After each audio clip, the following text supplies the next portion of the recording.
कम्मा गड़ी हुकुम। फोन पर भारी आवाज सुनकर गौतम का गला भर आया था। वो अपने आप को संभालते हुए शोरूम के अंदर आकर कोने में बनी एक जगह पर बैठ गया। घड़ी खम्मा मुंशी जी कैसे हैं? गौतम इस वक्त जिस शख्स से बात कर रहा था वो कोई और नहीं, उसके पापा रघुवेंद्र सिंह राठौड़ के मुंशी कमल स्वरूप थे, जो रंजोर की रॉयल फैमिली से बिलोंग करते हैं। गौतम रघुवेंद्र का सबसे छोटा बेटा था, जो असल में रंजोर का राजकुमार था। गौतम अपने पैलेस सुमेर भवन में ही बड़ा हुआ था। ये कहना गलत नहीं होगा कि वो सोने की चम्मच लेकर पैदा हुआ था, लेकिन जैसे जैसे गौतम बड़ा होता गया उसके दिल में बाहर की दुनिया को जानने पहचानने की दिलचस्पी बढ़ती चली गई।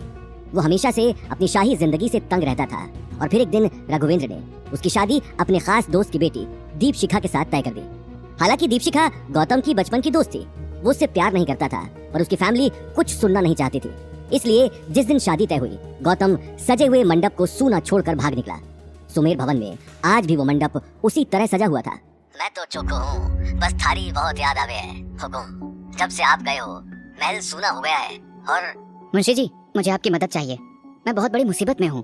हम जानते हैं आप किस मुसीबत में फंसे हो। ये मुंशी तो ये भी जाने है कि आप इस वक्त होगा किस फैमिली के घर जमाई बनकर रह रहे हो। आपकी सास, ससुर और पत्नी सबके बारे में इस मुंशी के पास पक्की खबर है। गौतम ये बात सुनते ही हैरानी से अपने आसपास देखने लगा और शोरूम से बाहर चला गया। वो पिछले 4 साल से अपने परिवार और रंजोर से दूर भाग रहा था, लेकिन उसके पापा उसकी एक एक चीज पर नजर रखे हुए थे। ठीक है, फिर अगर आप इतना कुछ जानते ही हैं तो फिर अभी के अभी 30 लाख रुपए भिजवा दीजिए, मुझे जरूरत है। हुकुम, ऐसा क्यों कर रहे हो? आप एक राजकुमार होकर किसी के घर का काम कर रहे हो, झूठे और गंदे बर्तन साफ कर रहे हो। सुमेर भवन। मुंशी जी मुझे इस टॉपिक पर बात नहीं करनी, मेरे सामने अभी बहुत बड़ी प्रॉब्लम है। आप मेरी मदद करेंगे कि नहीं? हुकुम, 30 लाख तो हम अभी आपको दे देंगे, लेकिन बड़े हुकुम की वही शर्त है। क्या? आपको दीपशिखा बिटिया से शादी करनी होगी। क्या? मुंशी जी मेरी शादी हो चुकी है, मैं दीप्ति से कैसे शादी कर सकता हूँ? ये पॉसिबल नहीं है। बड़े हुकुम आपकी शादी को नहीं मानते। आपके अचानक सुमेर भवन से चले जाने के बाद बड़े हुकुम के ऊपर कई सवाल उठे। ये मुंशी अपने मालिक की बात के खिलाफ नहीं जा सकता। पैसों के बदले आपको अपनी पत्नी को तलाक देना होगा और दीपशिखा बिटिया से शादी करनी होगी। ये बात सुनते ही गौतम सोच में पड़ गया। उसके पास अब कोई रास्ता नहीं बचा था। वो मना करता, उससे पहले ही उसके सामने अवनी का चेहरा घूमने लगा, जो अपनी जान जोखिम में डालकर कबीर जैसे अय्याश लड़के से मदद मांगने जा रही थी। ठीक है, मुझे मंजूर है, लेकिन मुंशी जी मुझे 1 साल का वक्त चाहिए।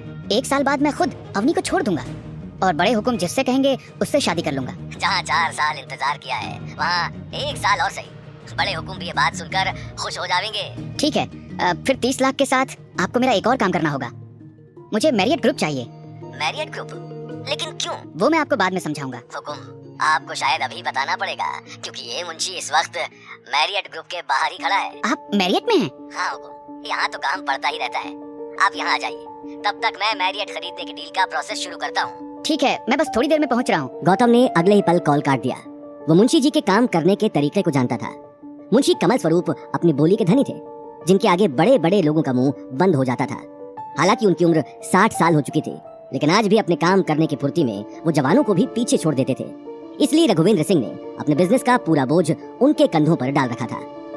गौतम एक पल के लिए शोरूम के अंदर जाने के लिए मुड़ा। उसी वक्त उसे गीता की आवाज सुनाई दी। गीता अभी भी अवनी को कबीर के पास जाने का बोल रही थी। जल्दी से पहले चेक ले आता हूँ, तभी मैं अवनी को कबीर के पास जाने से रोक सकता हूँ।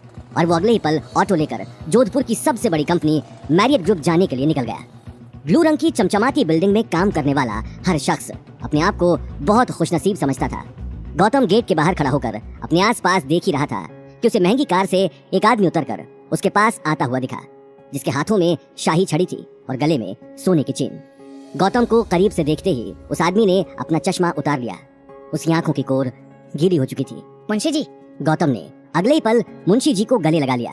जिस गौतम को दुनिया पिछले 4 साल से एक नॉर्मल सा इंसान समझ रही थी, उसका सच आज सिर्फ मुंशी जी ही जानते थे। गौतम आज भी इतने पैसे का मालिक था कि मैरियट जैसी 10 कंपनीज को वो पलक झपकते ही खरीद सकता था। मुंशी जी, कंपनी खरीदने की फॉर्मेलिटीज हो गई? आपका फोन आते ही मैंने सारी फॉर्मेलिटीज पूरी कर दी, बस आपके साइन करने की देर है। गुड। मेरा एक काम और है।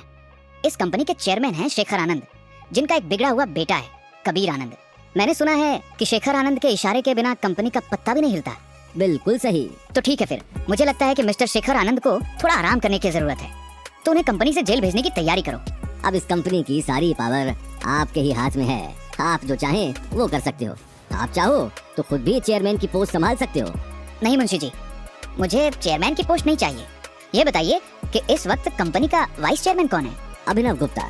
ठीक है, अभिनव गुप्ता को फोन करके ये खुशखबरी दे देना कि वो आज से मैरियट के न्यू चेयरमैन है। अपनी बात कहते हुए गौतम कंपनी के अंदर चला गया। मुंशी कमल स्वरूप को देखकर कोई उनका रास्ता रोकने की हिम्मत नहीं कर सकता था। लिफ्ट से जाते हुए गौतम की आंखों में एक अलग ही तरह की चमक साफ दिखाई दे रही थी, लेकिन वहीं दूसरी तरफ अवनी की टेंशन बढ़ती जा रही थी। उसके सामने कबीर से मदद मांगने के सिवा कोई रास्ता नहीं था। वो अगले ही पल मैरियट जाने के लिए निकल गए। इधर गौतम और मुंशी जी को ऑफिस के अंदर देखते ही एक 32 साल की औरत ने उन्हें कैबिन के बाहर रोक दिया। ये औरत शेखर आनंद की पर्सनल सेक्रेटरी शालिनी थी, जो मुंशी जी की पहचान से वाकिफ नहीं थी। अरे तुम दोनों अंदर कैसे आ गए, वो भी बिना किसी से पूछे? ये बात कहते हुए वो गौतम और मुंशी जी को ऊपर से नीचे तक देखने लगी। मैं यहाँ के चेयरमैन अभिनव गुप्ता से मिलने आया हूँ। मिस्टर अभिनव गुप्ता इस कंपनी के वाइस चेयरमैन हैं। तुम जैसे सेल्समैन से बिना अपॉइंटमेंट के नहीं मिलेंगे। अब यहाँ से निकलो, वरना मुझे सिक्योरिटी बुलानी पड़ेगी। शालिनी की बात सुनते ही गौतम मुंशी जी को देखने लगा, लेकिन उसी वक्त गौतम के फोन पर अवनी का फोन आने लगा।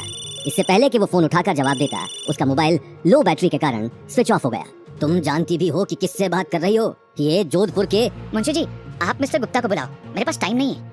गौतम को अब अवनी की चिंता सताने लगी थी। मुंशी जी ने उसकी बात सुनते ही अभिनव गुप्ता को कॉल कर बाहर बुला लिया। अभिनव गुप्ता मुंशी जी को अच्छे से जानता था। वो अपना काम छोड़कर तुरंत अपने कैबिन से बाहर आ गया। देखो मैं दोनों को लास्ट वार्निंग। इससे पहले कि शालिनी अपनी बात पूरी कर पाती, पीछे से अभिनव की तेज आवाज सुनाई पड़ी। मिस शालिनी, ये क्या तरीका है कैसे बात करने का? सॉरी सर, लेकिन शट अप। तुम्हें पता है ना कि तुम्हारी इस बदतमीजी के कारण मैं तुम्हें कंपनी से निकाल भी सकता हूँ। ये बात कहते हुए अभिनव मुंशी जी और गौतम को देखने लगा। ऑफिस में शालिनी की इस तरह से बेइज्जती पहली बार हुई थी, क्योंकि शेखर आनंद ने उसे कंपनी के काम से ज्यादा अपने काम के लिए रखा हुआ था। शालिनी को किसी न किसी गड़बड़ी की आशंका हो चुकी थी। वो बिना कुछ कहे स्मोकिंग जोन एरिया में चली गई। देखते ही देखते उसने शेखर आनंद को फोन पर ये सारी बात बता दी। वहीं दूसरी तरफ गौतम मुंशी जी के साथ ऑफिस की फॉर्मेलिटी पूरी करने में लगा हुआ था। तभी उसकी नजर घड़ी पर चली गई। 3 बज चुके थे। अब उसके पास सिर्फ 2 घंटे रह गए थे।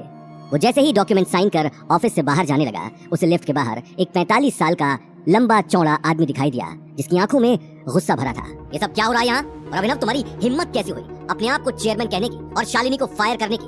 क्या तुम अपनी औकात भूल गए हो? ये बात सुनते ही गौतम मुंशी जी को देखने लगा। मैंने मिस्टर अभिनव को ये पावर दी है और आज से वही इस कंपनी के नए चेयरमैन हैं। अच्छा, और मैं पूछ सकता हूँ आप हैं कौन और कंपनी के अंदर कैसे घुस आए? मुंशी कमल स्वरूप। ये नाम सुनते ही शेखर आनंद के पैरों तले जमीन खिसक गई। वो मुंशी जी के बारे में अच्छे से जानता था, लेकिन अपने गुस्से के चलते उन पर ध्यान नहीं दे पाया। मिस्टर कमल, आपने मुझे पहले क्यों नहीं बताया? मेरा मतलब पहले इन्फॉर्म क्यों नहीं किया? ठीक है, चलिए मेरे कैबिन में चलकर बात करते हैं। बात करने का टाइम निकल चुका है मिस्टर शेखर आनंद। तुमने इस कंपनी की आड़ में कौन कौन से काले धंधे खोल रखे हैं मुझे अच्छे से पता है। ये बात सुनते ही शेखर का गला सूख गया। वो अपना चश्मा उतारकर आसपास देखने लगा। ऑफिस में मौजूद बहुत सारे एम्प्लॉइज आसपास खड़े होकर उसी को देख रहे थे। उसी वक्त गौतम ने उनके हाथ में एक लेटर थमा दिया, जिसमें साफ लिखा था कि कंपनी का नया ओनर अब गौतम था। मिस्टर अभिनव, आप केबिन में आइए, मुझे आपसे कुछ बात करनी है। मुंशी जी, आप भी आइए। गौतम तुरंत शेखर आनंद के कैबिन में चला गया, जिसके बाहर बड़े बड़े अक्षरों में चेयरमैन लिखा था। शेखर खामोश खड़ा सभी को जाते हुए देख रहा था। आज एक ही झटके में वो अपना सब कुछ गंवा बैठा था। वहीं कैबिन के अंदर आते ही गौतम अपनी घड़ी में टाइम देखने लगा। वक्त निकलने के साथ ही उसके दिल में अवनी और उसकी फैमिली के लिए चिंता बढ़ती जा रही थी। मिस्टर अभिनव, आज से आप इस कंपनी के चेयरमैन हैं। सारे फैसले आप ही लेंगे। थैंक यू सर, मैं पूरी ऑनेस्टी के साथ अपना काम करूंगा। आपको कभी शिकायत का मौका नहीं दूंगा। गुड। एक बात और, मुझे जल्द से जल्द शेखर आनंद और उसके बेटे कबीर आनंद के सारे काले चिट्ठे चाहिए। इन दोनों ने बहुत सारी लड़कियों की लाइफ बर्बाद की है। अब इनका जेल में जाने का टाइम आ गया है। सर डोंट वरी, मेरे लॉकर में इनके खिलाफ सारे सबूत हैं। मैं जानता था कोई न कोई इनके खिलाफ आवाज उठाएगा। मुझे बस आज के दिन का ही इंतजार था। मैं आपको सारे सबूत दे दूंगा। ओके मुंशी जी, अब आप मुझे चेक दे दीजिए, मेरे पास टाइम नहीं है। जी हुकुम। मुंशी जी ने अगले ही पल गौतम को चेक दे दिया, लेकिन तभी उनके फोन पर बाहर खड़े बॉडीगार्ड का कॉल आ गया।